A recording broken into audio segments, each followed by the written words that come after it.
It's tuned to yesterday, delivering programs from radio's golden years. Welcome. I'm your host, Mark Lavonier. Western drama and action in this hour. Later on, we hear a poker-related story on the Frontier Gentleman. But right now, it's Death Valley Days, with the last known remaining episode from the series that has survived the test of time. From June 16th, 1939, on NBC, John McBride stars as the Old Ranger in the story Shoo-Fly.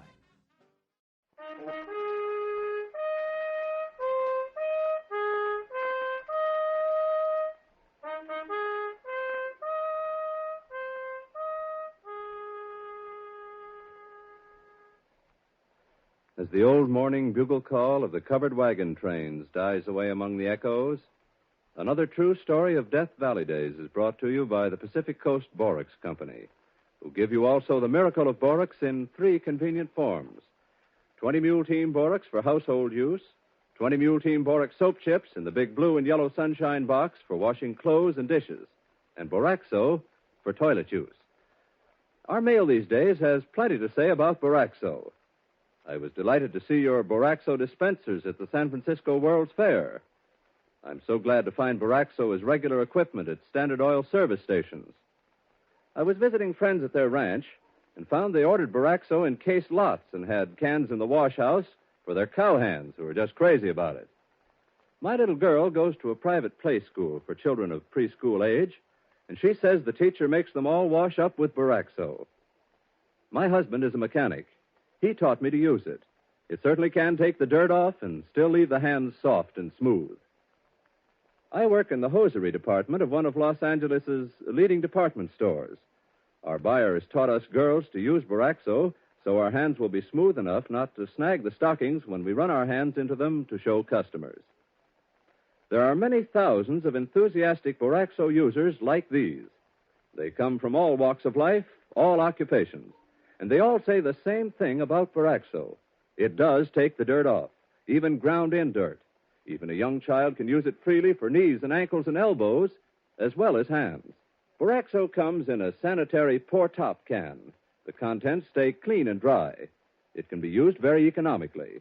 It won't clog drain pipes or leave a sandy film on basin or tub because it dissolves completely in water.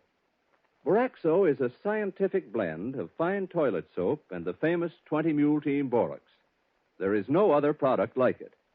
If you're letting your stock get low, may we remind you that tomorrow is marketing day for the weekend.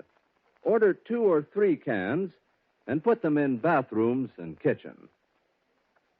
And now for the Old Ranger and his evening's yarn, which has the extraordinary title of Shoo-Fly. Well, the title's no more extraordinary than the woman herself. Shoo-Fly was a woman? Yes, woman prospector. Well... Oh, now, I've come across plenty of women prospectors in my time. Some of them I've already told you about. Now, there was Happy Days at Goldfield, remember? Yeah. Went on that glorious junket at the age of 80, hopping freights clear across the continent and back. I remember. And Silver Susie, that operated a mine at Cerro Gordo for years and years in order to put her children through school and college. And Ma Riggs and Hard Pan Hattie and, I've known a bunch of them in the desert around Death Valley. But none of them quite like the woman I'm going to tell you about tonight. I can remember perfectly the first time I ever met her. Me and Eddie Grannon had come to Independence to file a claim we just located up in the Panamints. As we walked into the county recorder's office, we found him busy with another customer, a smallish woman with sharp eyes and wispy gray hair, and dressed... It's funny how I remember such things. She's dressed in a gray and a white calico dress and a black straw hat. To corner monument number 4, thence northwest 300 feet to place of beginning, including all dips, spurs, angles, and variations. Mm-hmm. This looks all right? What's all right? The name of the mining claim above described is and shall be known as I'm sorry, I can't quite make this out. It looks like Shoo-Fly. Oh, 'tis Shoo-Fly. Those it expresses my sentiments. You mean, Shoo-Fly don't bother me. Oh, I see. Notice the claim jumpers, eh? Exactly. Well, let's hope they take the hint. They'd better. Located this 21st day of May, 1906. This your signature here? Yeah. There's no other? I got only one name. No, I mean there's no other locator? No. Well. Law don't call for more than one, does it? Oh, no. No, of course not. Then why'd you act so surprised? Well, you see, you're being a woman, I thought. Plenty of women locate claims. Well, they generally have partners, though. Men partners. Yep. More fools, they. Maybe. Yeah. What do I owe you? Recorder's fee is $1. All right. Here you are. Now, you understand about assessment work. State law calls for $100 worth each year to be... I know all about that. All right. Just wanted to make sure. Folks have been known to lose legal right to a claim because they didn't do the necessary development work or... Don't worry. I won't be losing my rights to this claim. I hope not. And now, give me my change, will you? I'm in a hurry. Well, let's see. You handed me a 5. Yeah? Then here's 1, 2, 3, 4 you get back. Haven't you got any real money? Why, that's... No, I don't like that Los Angeles paper. I want silver. All right, ma'am, whatever you say. Here you are. 1, 2, 3, 4. Yeah, that's better. Surprised she didn't bite him to make sure they was bona fide. Maybe she ain't got any teeth. What's that? Nothing, ma'am. I was just talking to my partner here. Oh, hello, Eddie. Hello, Ranger. Didn't recognize you. Hello, Jim. Howdy. I'll be with you boys in a minute. Just as soon as this lady is through. I'm through now. Good day. Good day, madam. And good luck to the Shoo-Fly.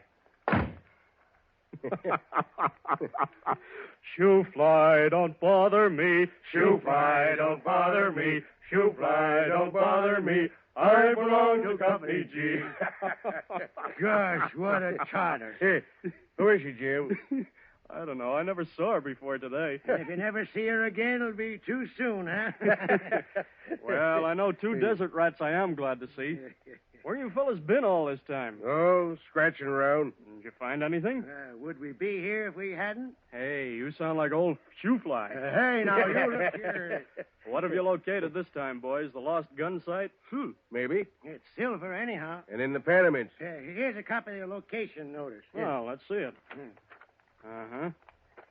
Notice hereby given to the undersigned of located 1,500 feet by 600 feet, vein situated between Tilbury Canyon and Wild Rose Canyon in the Panamint Mining District.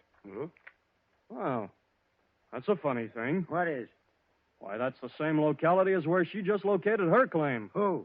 That woman who was just in here. You mean that... Old Shoo-Fly? Yes, sir. Well, I'll be darned. Are you sure? Well, here's the location notice she filed. Let me see. See? Situated south of Wild Rose Canyon. And north of Tuber Canyon. Now, that can't be any place but between the two. No. You're right. Neighbors, eh?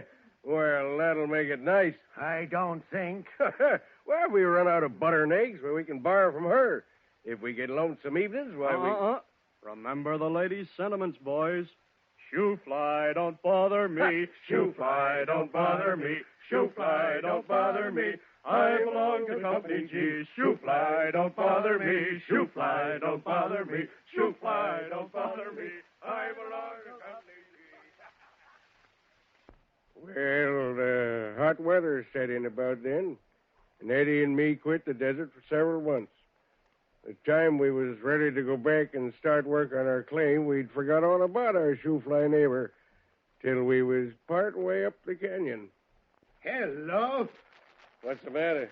Look at that. Huh? Where? That sign. Private property. Keep off. No trespassing.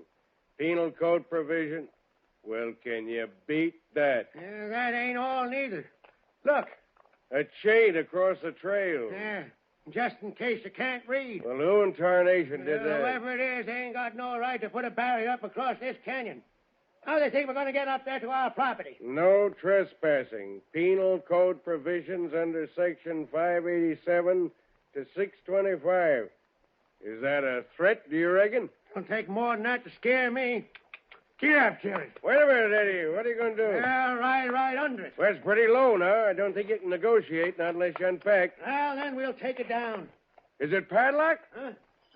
No. Good. Well, I'll unfasten it, and you can drive the burros through. Then You'll do nothing of the kind. Huh? I'm the owner here. Nobody goes through without my say-so. Why, it's her. The Shoo-Fly woman.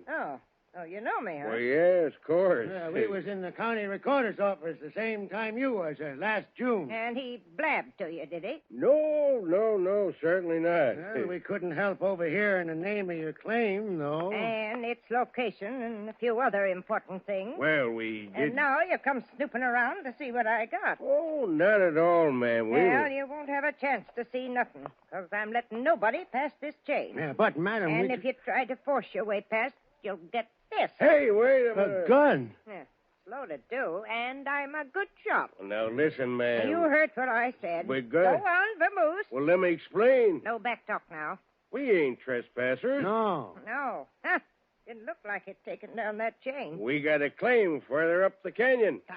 Now, if you don't believe it, we'll show you the records. Yeah, we're on our way up there now. Not by this trail, you ain't. Yeah, but we... And that's final. Well, this is the only direct trail, ma'am. Yeah, to get up there from the other side, we'd have to go away to Heck and back. Yeah, that's your funeral. Well, now, surely you wouldn't put us to all that time and trouble, ma'am. You see that chain, don't you? Well, yes, but... And you see that sign? Sure. And you see this gun. I don't know how I can make it any plainer to you, unless I... Hey, be careful there. Hey, what do you mean shooting at us like that? That's your starting signal. You... And you turn your outfit around and start down this trail, do you hear? And if you ain't on your way by the time I count 10, I'll shoot again. And this time I'll take good aim. But... 1, 2, Why, you... 3. Come on, Eddie, come on. There's no use arguing with us. the old she-devil. Turn around, Kate. Turn around. Down we go. 7, Come on. 8. Well, sir, that was the beginning of our troubles with our neighbor Shoo-Fly. Not only did we have to take a long, roundabout, difficult trail back and forth to our property, but whenever she got so much as a glimpse of us, she'd come stalking around with that gun of hers, taking occasional pot shots at us just to kind of remind us that she was still there. After a couple of months of this, we finally went to the sheriff and complained. It ain't just us, Sheriff. She's got all the prospectors in that region terrorized. Well, you can laugh if you want to, but... So one poor old woman's got you all you tough desert rats terrorized. Oh, I'm surprised at you. Maybe terrorize is putting it a little bit too strong. Yeah, she's giving us all the willies anyway. Well, that's a fact, Sheriff. To say nothing of the inconvenience she's caused us. Yeah, she's got an idea we're trying to jump her claim. Whereas she's really the one who's claiming something that don't belong to her. What do you mean? Why, her property don't take in that canyon trail. Well, the boundary runs about 25 feet to the east of it. Are you sure? Absolutely. We've seen the location notice over at the recorder's office. Well, have you explained this to her? Explained. Heck, we can't get within shouting distance of her without having her take a shot at us. Crazy, most likely. She ain't crazy. She's just ornery. In any case, ain't no use arguing with her. Well, I'll go up and talk turkey to her. Good. Hey, you best take a posse with you, Sheriff. I reckon I can tackle her single-handed. Hey, you don't know Shoo-Fly. Tell me, is she there most of the time? All the time. Every minute of the day and She night. never leaves the place. Yeah. Who's working the ground for her? I don't know. We never got close enough to see. Yeah, it's my guess she's doing the work herself. What makes you think so? Well, of course, I don't know who she'd ever find who'd be willing to work for her. Hey, old porcupine. Well, now, Sheriff, if she is doing it herself, she ain't getting very far. Her eyes are never off that trail for long. Well, you leave her to me. I'll go up there and talk to her. If she don't shoot you first. By George, she has got you terrorized. Now, let's see. You say this property of hers is between Wild Rose and Tuber Canyon. And so, a few days later, the sheriff started out from Independence, eastward across the Argus Range, and up into the Panamints. He found Shoo-Fly looking for all the world like somebody's nice old grandmother, sitting in a rocking chair, knitting in front of her cabin. In her lap, though, under the knitting, lay a gun which she reached for as he rode up.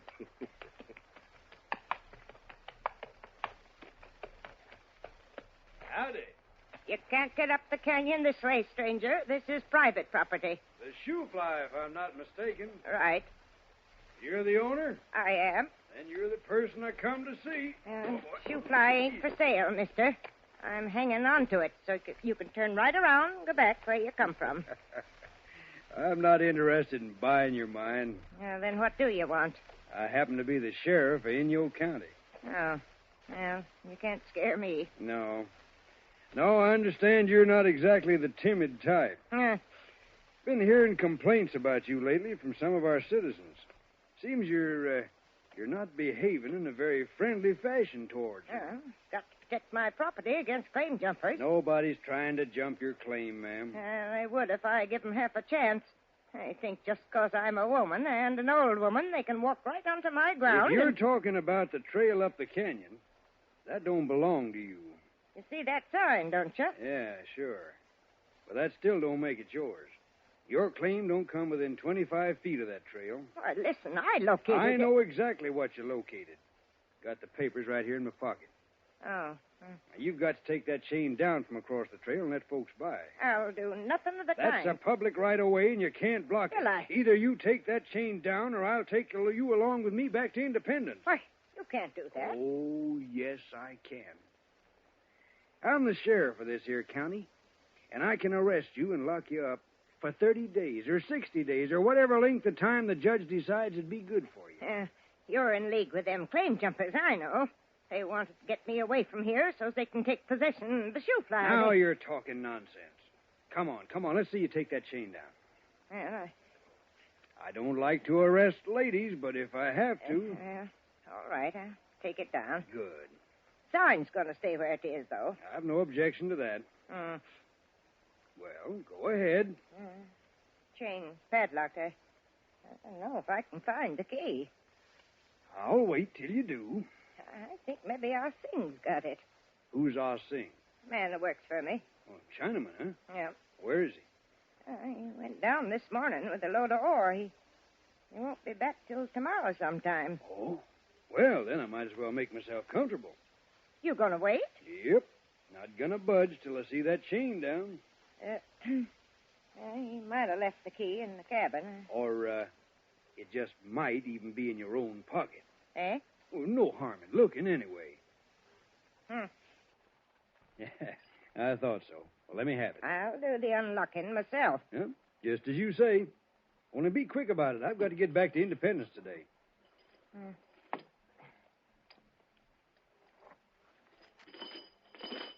There. Now, you satisfied? I will be if you keep it down. But just let me hear that you put that chain or any other kind of barrier up again, and I'll be paying you another call with a pair of handcuffs. You can't scare me, you nor nobody else. All right, Pinto. Come on, boy. Let's get going. There's nothing that walks on two legs can scare me, even if it does wear a badge. Come on, Pinto. Up this way. That's the boy. Easy now. We'll pay a call on the boys before we go back and tell them everything's fixed up fine. Trail's open. Grandma's busy with her knitting. Hey, ho, boy. Ho. Who fired that shot? I did. Why, you won't... I seen a quail up yonder. I thought I'd bring it down for supper. Oh, you did, eh? Quail for supper. Man for breakfast, she means. I got a good mind to go back and... Oh, what's the use? Come on, Pinto. Come on, boy. Oh, easy now. Go on up there.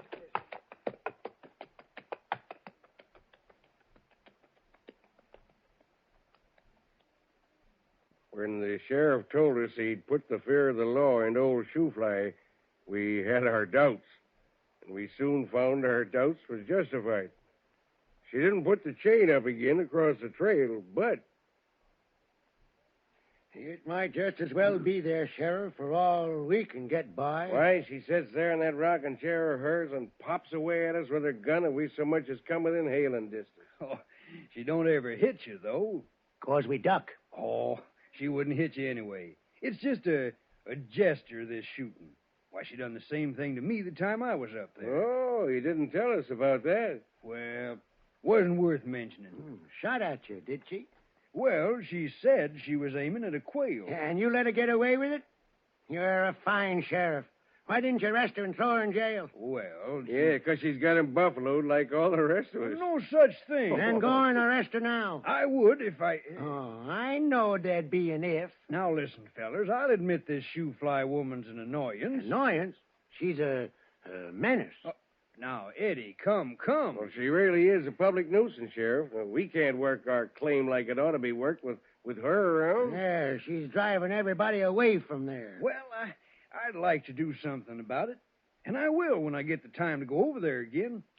But you see, right now, I got some important business to attend to that it just can't be put off. In the opposite direction, I suppose. Up in Montana. Huh? Montana? Mm-hmm. Just got word this morning they caught the leader of the Bruce gang. You know, the fellers who robbed the First National. Sure. And they're holding him in Butte. Well, when are you leaving? Right away. And that means you'll be away a couple of weeks. Most likely. Gosh. When I get back, though, I'll do something about your friend Shoo-Fly. I promise you. I'll go up there and tell her where to head in. And if she hands me any back talk, I'll take But by the time the sheriff returned from Montana, there was no getting up into Wild Rose Canyon or getting down from there either. The first storm of the winter had set in, and a bad one it was, too. For almost a week it snowed, and the wind blowed a gale. All we could do, Eddie and me, was to plug up the chinks in our cabin and thank our lucky stars we'd laid in a good supply of wood to keep us from freezing to death. Even after the storm had cleared, the drifts were so deep that it was just about impossible to break any kind of a trail. So you can imagine our surprise one day as we was sitting playing checkers on an improvised checkerboard with the pieces of ore for men.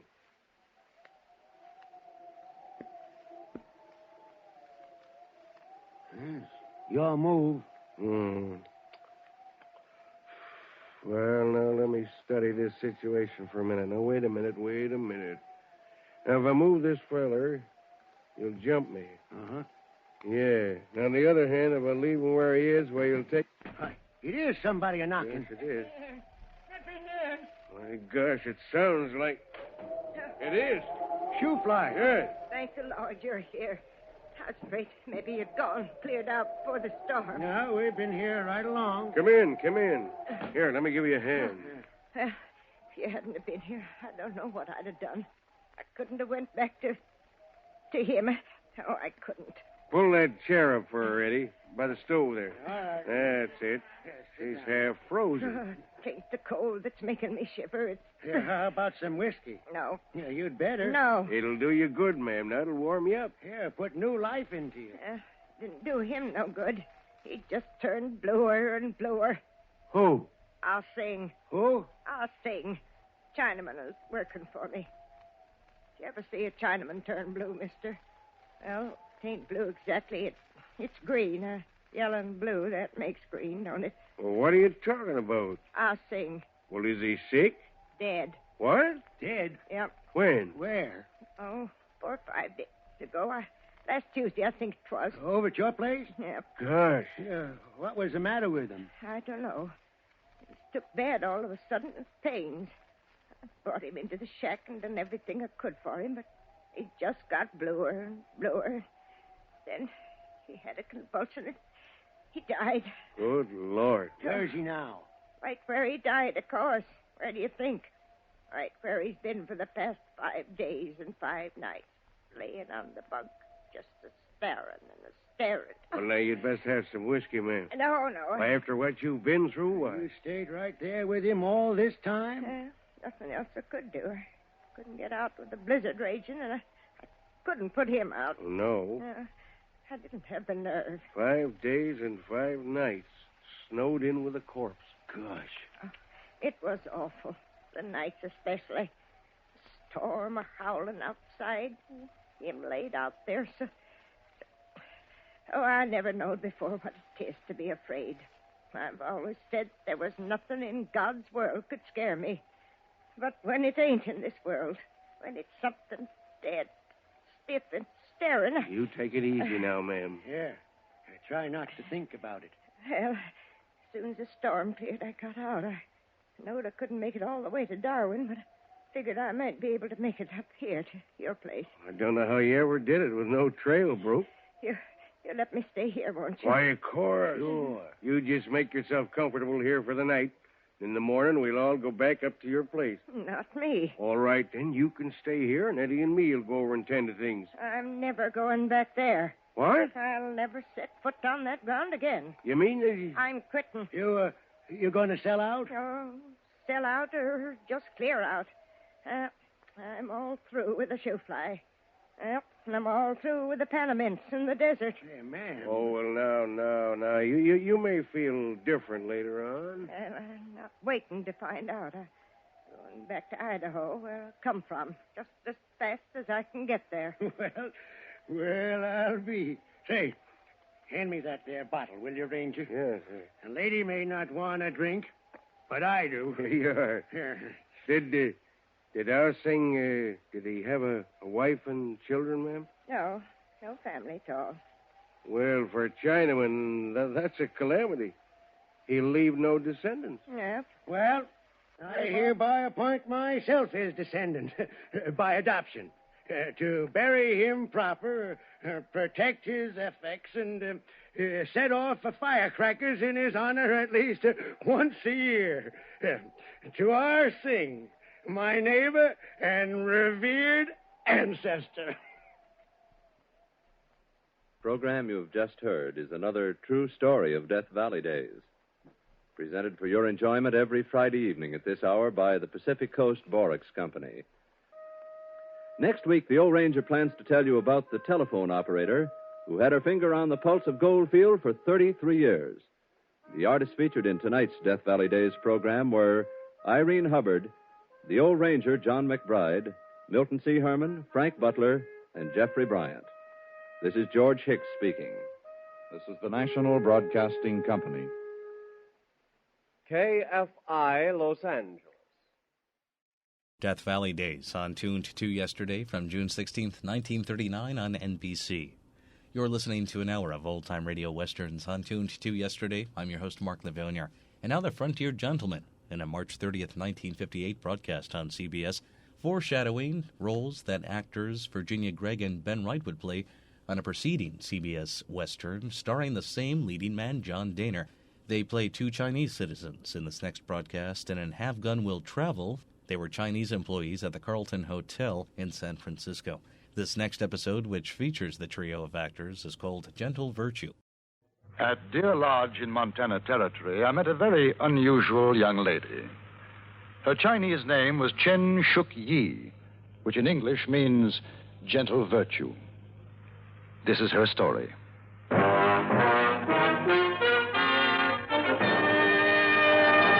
Frontier Gentleman.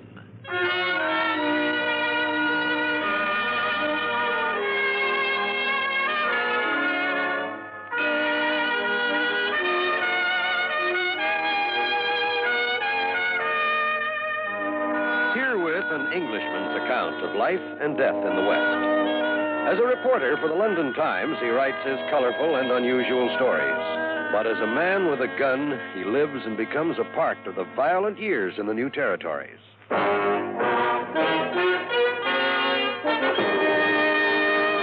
Now, starring John Dehner, this is the story of J.B. Kendall, Frontier Gentleman.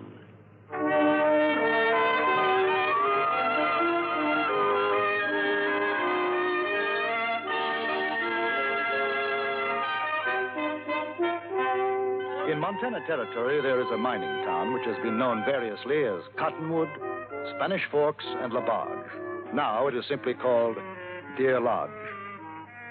I had stopped there on my way back to Fort Benton, and it was in Deer Lodge that I was for the first time introduced to the card game of poker.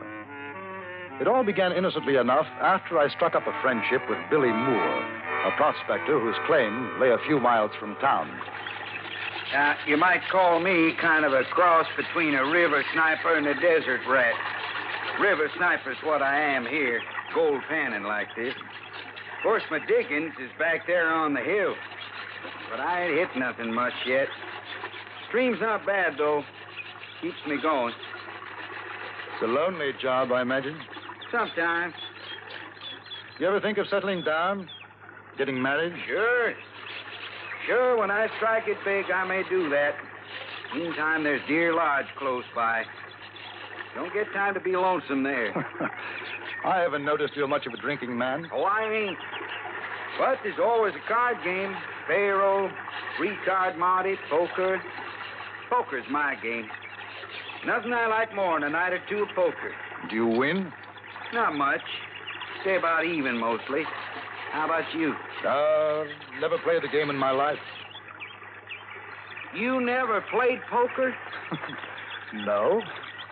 Well, boy, we sure got to do something about that. Do you think it's absolutely necessary? Well, Mr. Kendall, how are you going to write about how people live in these parts if you ain't never played poker? Oh, well, I never quite thought of it in that way. Well, it's a fact. I'll tell you what. This afternoon, I'll show you how to play. There's nothing to it. And then tonight, we'll go into town. There's always a real friendly game at Dead Broke Bar.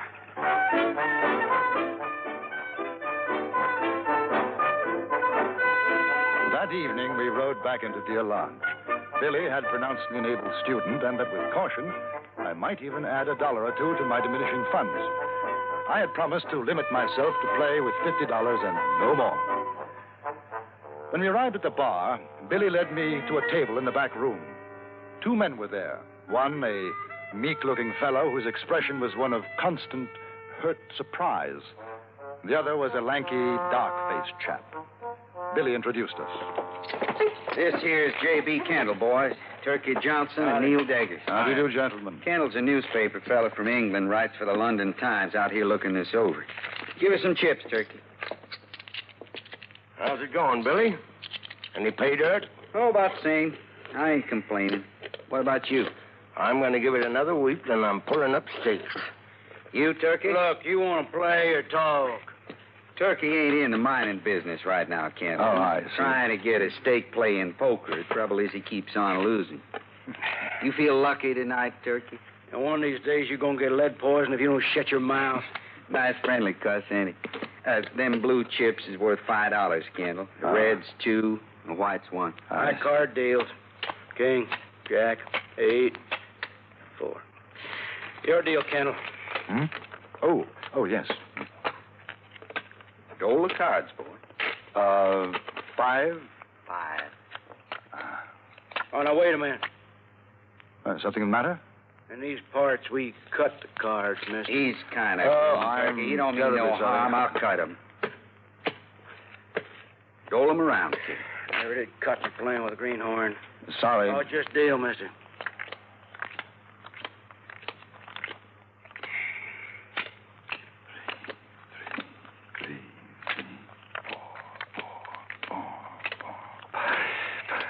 Five.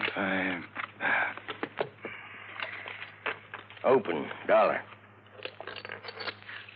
Call. Raise $1.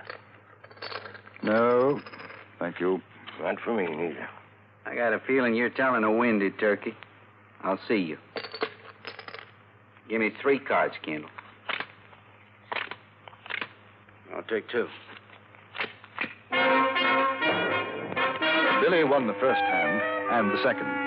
I played very carefully, and at the end of an hour was about $5 to the good. I could see that Turkey Johnson resented both me and my playing, even more so because he was losing. His temper slowly deteriorated with the quality of his cards. Then the door opened, and a small, pigtailed Chinese gentleman walked in. He had an ageless face, impassive. Hey, you! Oh, it looks I didn't think you'd be coming tonight. Light and rest your saddle. This is J.B. Kendall. He's from England. Mr. Kendall, I am honored. Is it Mr. Yu? Yes. How do you do, sir? Good evening, Mr. Daggers, Mr. Evening. Johnson. All right, come on. Come on, Moore, it's your deal. I know it. Well, deal. Chips, please, Mr. Johnson. $50. You keeps a string of burros, sells them or rents them. Orneriest critters you ever see. Very intelligent. Very noble animals. Oh, is that pretty girl of yours, you? Ain't seen her around. He keeps her hid from the like to us, huh? You ought to see her, Kendall. Real nice little filly. Is your daughter, Mr. Yu? Oh, no, daughter, no. She's a girl from Hong Kong. She helps me with business. Talk. It's your play, Kendall. I'll open for $1. Mr. Yu proved to be an astute but unlucky player, and Johnson began to win. For the next 2 hours, the game seesawed back and forth, and after that, it became obvious that unless there was a startling change, the big winner would be Johnson. The loser, Mr. Yu. Billy, Neil Deckers, and myself were about even. Then an extraordinary thing happened. I found myself at the end of a draw, sitting with 3 aces and 2 queens. The betting was up to Neil Deckers. At that time, there was $50 on the table. 2. No, I'm folding. 2, and I raise 3. Yeah. Hey, this is a big one, huh? All right, boys. I'm calling and raising 5 of my own. You take it easy, Kendall. Shut your mouth, Moore. Ain't no side playing this game. Now, don't get riled, I ain't Turkey. riled. Just keep your mouth shut. I'm sorry, gentlemen. Just give me a moment. Very well. I'll call. $10. Kendall, you know it's going to be a pleasure to make you holler calf rope.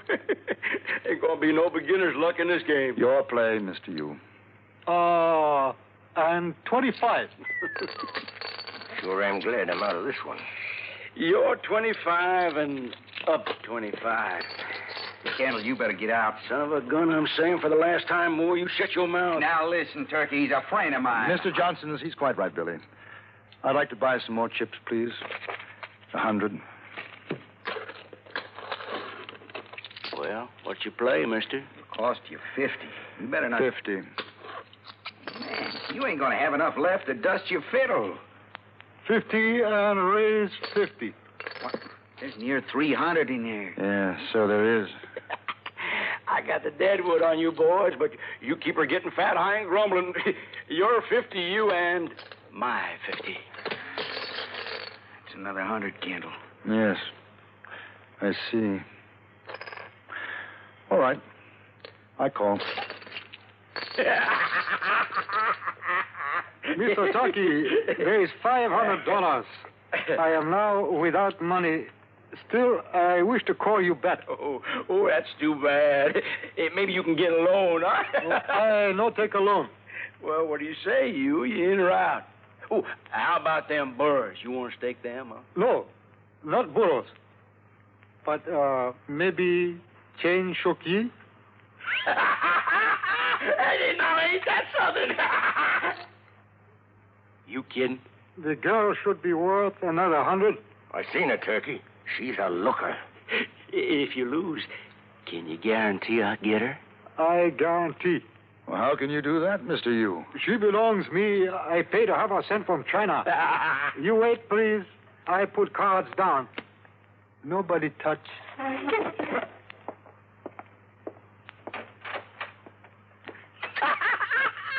What you got, Turkey? Had's gonna make all you happy as a duck in Arizona. What's the matter, Kendall? This game too rich for you, huh? No, not at all. I find it very interesting. Well, boys, my luck has turned. Yeah, I'm going to get me a grub steak with the winnings and have me a real nice score to take care of grub slinging and like. Say, how about me and you going partners? Yeah, might do that, Diggers. Yeah, might at that. At that moment, the door opened, and Mr. Yu came in, followed by the girl, Chen Shuk Yi. She must have been in her early 20s. She was quite beautiful. She didn't look at any of us, but moved behind Mr. Yu's chair, staring black-eyed, expressionless.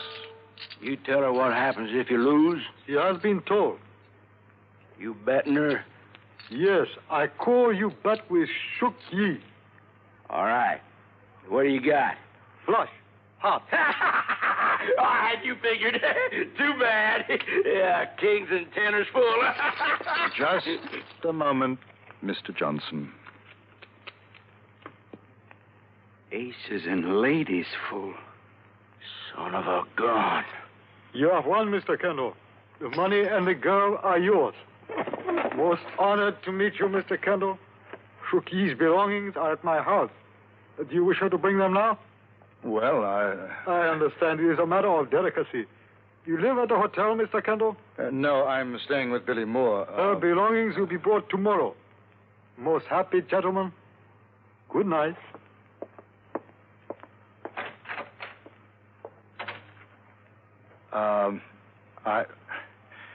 I'll cash these in if you don't mind, Mr. Johnson. $565. That was pretty smart, Moore. Pulling in a grifter to clean us out. Oh, now, just a minute, Turkey. Are you suggesting by any chance that I'm a cheat, Mr. Johnson? Well, I'm saying there was more than luck in your deal. You're saying I cheated? Here's your money. Come on, Deggers. Never thought I'd see it. Turkey Johnson backing down. You sure got his number, Kendall. Say, what about her? I've been wondering.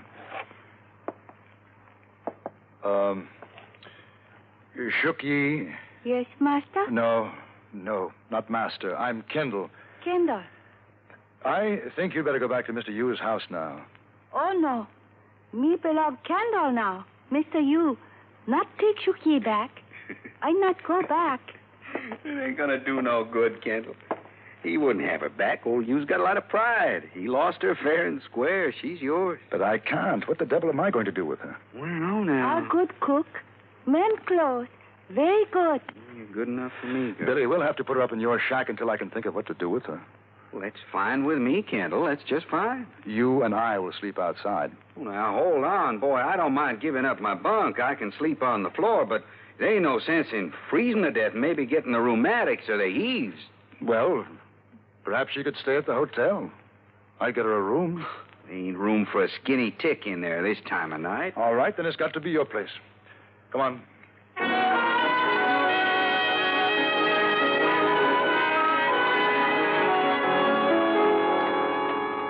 Kind of nice night, ain't it, Kendall?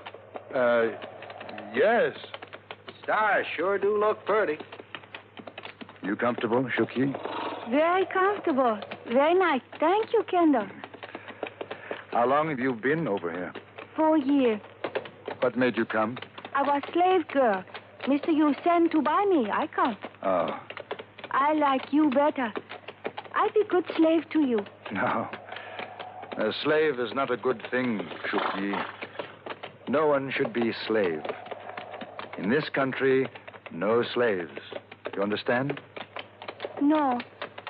If I no slave, what I do? Well, what did you do in China? Slave. Very rich gentleman. Lots of slave. But he get dry gulch by other rich gentlemen. Then I his slave. Then second rich gentleman sell me to Mr. Yu. He sell many slaves come to America. Now I you slave. No, I don't want a slave. Then why you buy me? I didn't. I won you in the poker game. If you lost, you would have paid money? Yes. Then you see, is slave. I am glad I not be won by that no good son of God, Turkey Johnson. She sure got him pegged. You shouldn't say that, Shookie. Bad words. I hear many people say so. I no like the way he look at me, son of God. Oh. Here, Shookie, I'll help you. I'll get the horses fed and watered. You want to show her where to sleep? All right.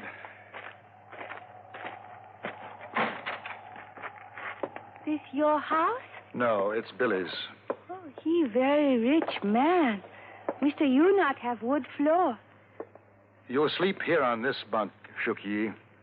Where you sleep? Outside with Billy. I sleep on floor. You sleep on bunk. No. I'm going out to help Billy now. You go to bed. If the master wills it. I will it.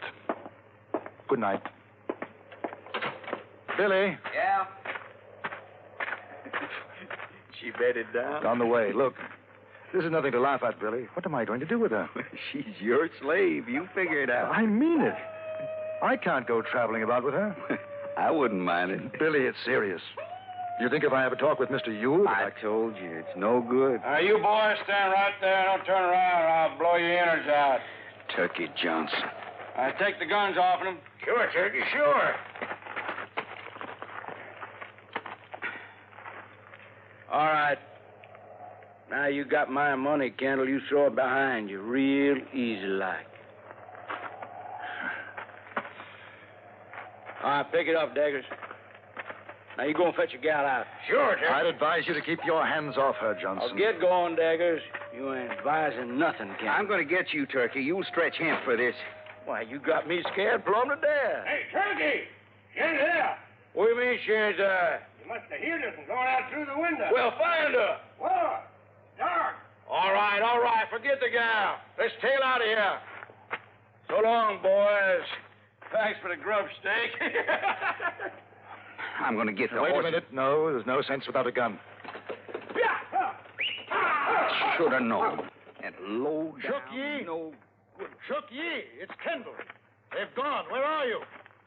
I come, Master. You got another gun, Billy? Yeah, in the shack, a rifle and a coat. I heard voice of son of gun Turkey Johnson. I go out the window. Yes, very sensible. You stay here with Shook Yi, Billy. I'm going after them. Well, I'll come too. No, you better stay in case they double back. Lock yourselves in. Sure I will, Kendall, sure. Don't you worry about a thing. I left Billy the rifle, took the coat, and rode after Johnson and Deckers. I hoped they'd make for Deer Lodge, which is exactly what they did do. I found them in the least likely, but I suppose most likely place for a man like Johnson, the Dead Broke Bar. They were celebrating, standing drinks to everybody in the place.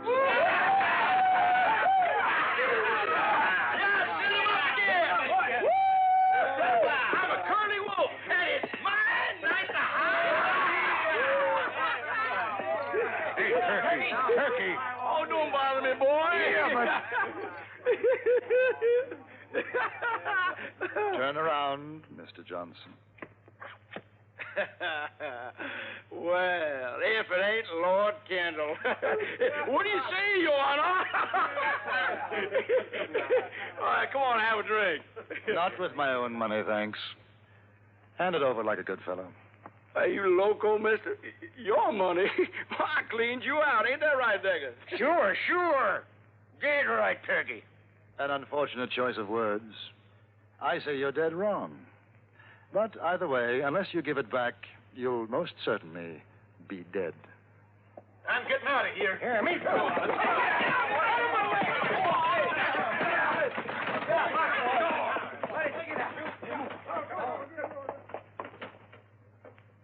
You want to draw first? No shooting in the bar, boys. You take it outside. Well, you want to Draw first? I have. Hey, I was only kidding. I'm not. Throw your gun belt on the bar. You too, Deggers. Now, Johnson, I have taken a great dislike to your face. Hold this for me, will you, barkeep? Get him, Deckers! Get up!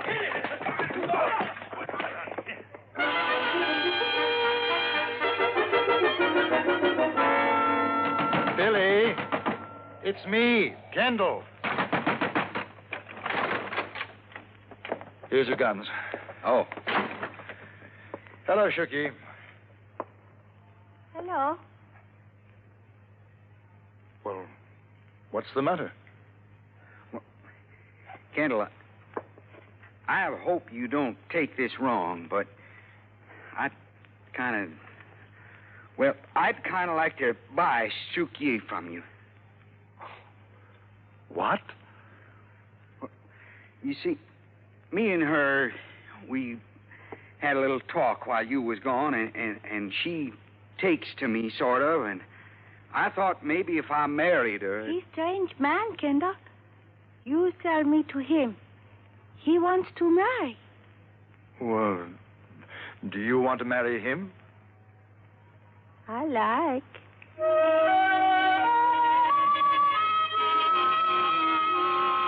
The next morning, I was best man at their wedding, and Mr. Yu gave Shoo-Fly away. After the breakfast, which took place at the Dead Broke Bar, I started off for Fort Benton, where I planned to take the river steamer down the Missouri to write my reports of another part of the West.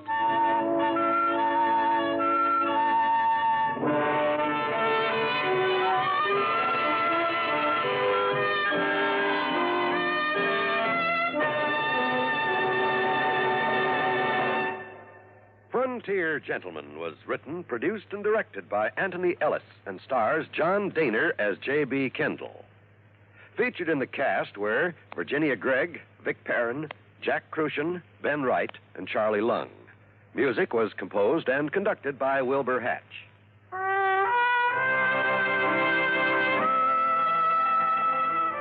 Be sure to be with us again next week at this time for another chapter from the Journal of J.B. Kendall, Frontier Gentleman.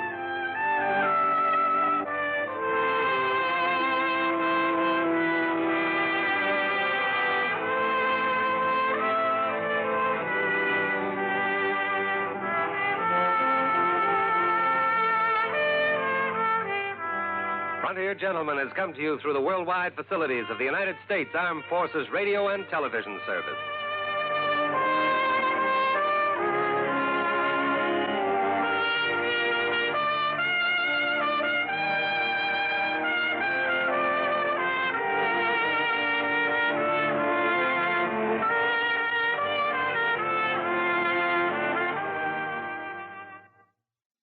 The Frontier Gentleman on Tuned to Yesterday from March 30th, 1958 on CBS. And that wraps up this hour of Radio Westerns on Tuned to Yesterday. Be sure to be with us next time for more great programs from radio's golden age. Until our next hour together, I'm Mark Lavonier. It's been a pleasure.